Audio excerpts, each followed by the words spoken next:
Assalamu alaikum and welcome to Group 6 proposal video. Today we are going to talk about Muslim scientists' contribution and Islam's position on science and technology. We live in an age where we can't pass a day, let alone an hour, without using technology. And technology is developed through our pursuit in various fields of science.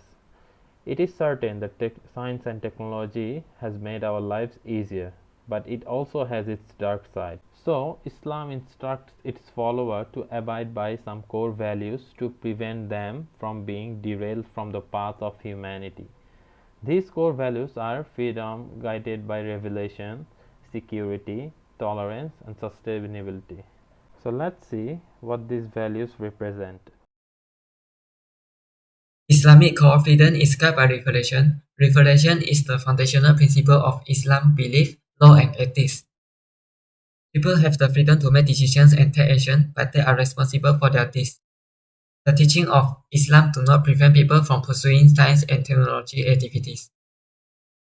In the history, development of science and technology brings good and bad to people's life, such as industrial revolution and modern weapons. These are some examples of purpose of invention. Initially, no technology and science are invented to harm people, but people who have the power and freedom make them become a weapon.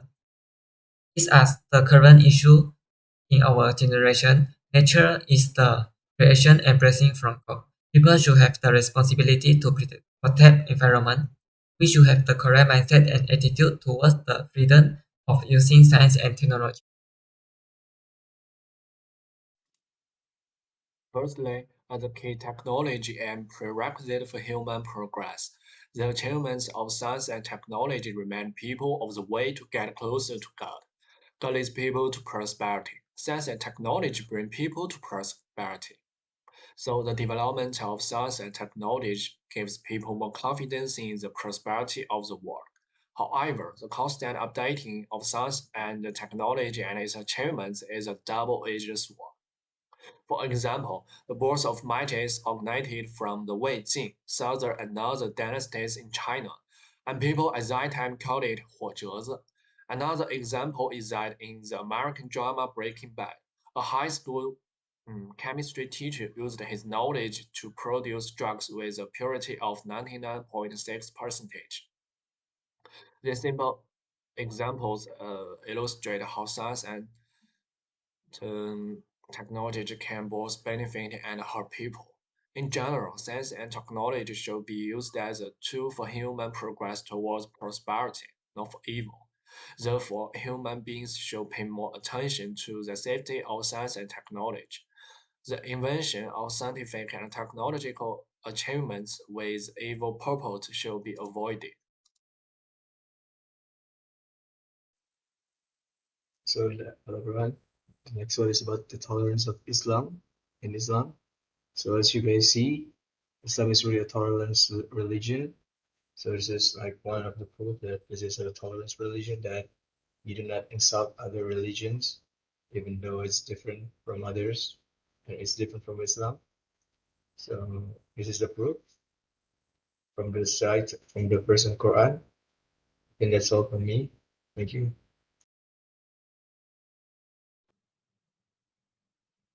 Hello everyone, my name is Yoi Ching, so I will continue the presentation. One of the core of science and technology thinking in Islam is the sustainability of life.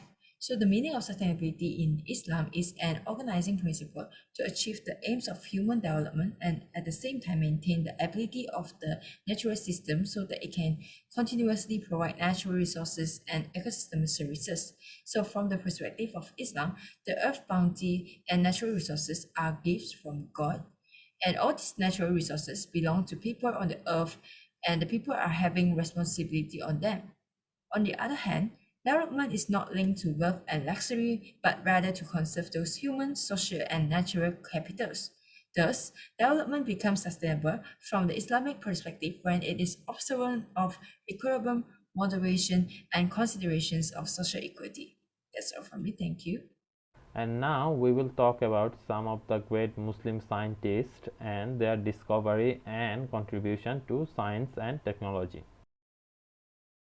Muhammad ibn Musa al-Khwarizmi was a Persian polymath who produced vastly influential works in mathematics, astronomy, and geography. His major works introduced Hindu-Arabic numerals and the concept of algebra into European mathematics. Khwarizmi's work on elementary algebra, Al-Kitab al-Mukhtasar fi Hisab al-Jabar wal-Muqabala, from which the title and term algebra derives.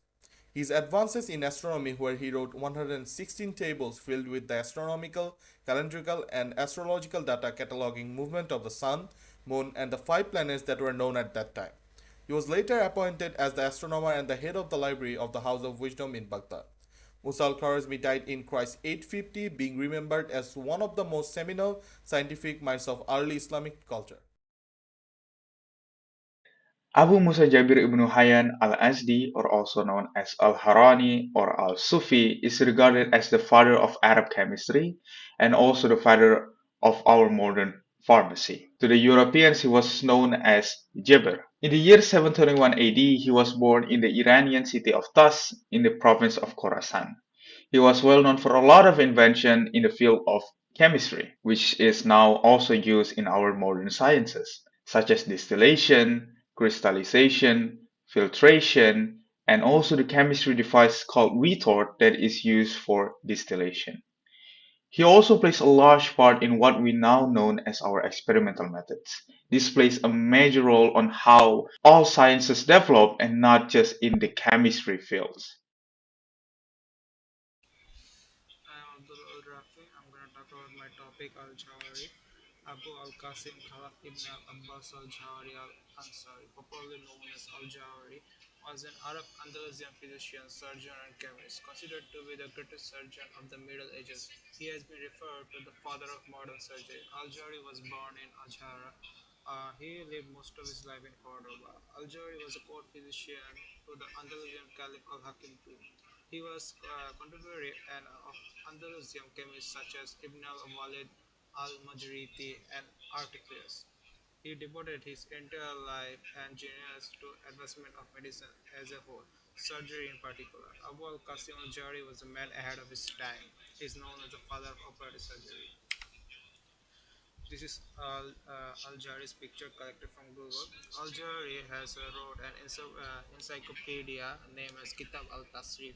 It's completed in year 1000. It provides a broad range of medical topics including surgery, medicine, pathology, pharmacy, density, nutrition, etc. Al-Jari has highly contributed in the path of Islam. Saving lives is one of the greatest things one could ever do.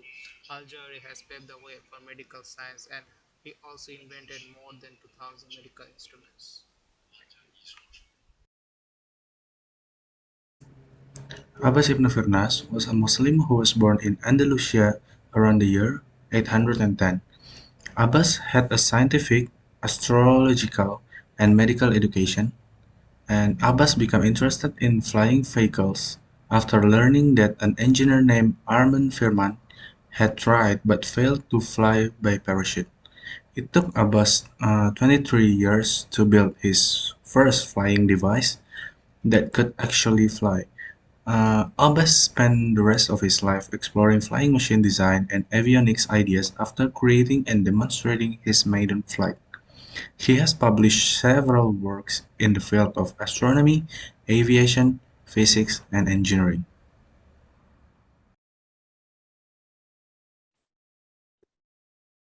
Abu Ali al-Hasan Ibn al-Hasan Ibn al-Haytham, also known al-Azin in the West, or well known as Ibn Haytham, is a great contributor in optics, astronomy, and mathematics. One of his well-known contribution in science is Kitab al-Manazir, or also known as Book of Optics. And from his observation, when light entered the dark room, he made the first discovery in understanding light and vision. He is also the first person to test hypotheses with a physical validation of the laboratory experiment. In his book, he observed that the light passing through a small hole moved in a straight line, and the image formed on the opposite wall is the experiment that hypothesis of light moving straight. In his book, he also examined the properties of light by validating all hypotheses through physical experiments and mathematical proofs. To conclude, we made this video to let the viewers know about Islam's policy towards science and technology, also to show some of the great discoveries of Muslim scientists in the Islamic Golden Era. Hopefully you guys learned something new. Thank you for watching. Stay safe and have a good day.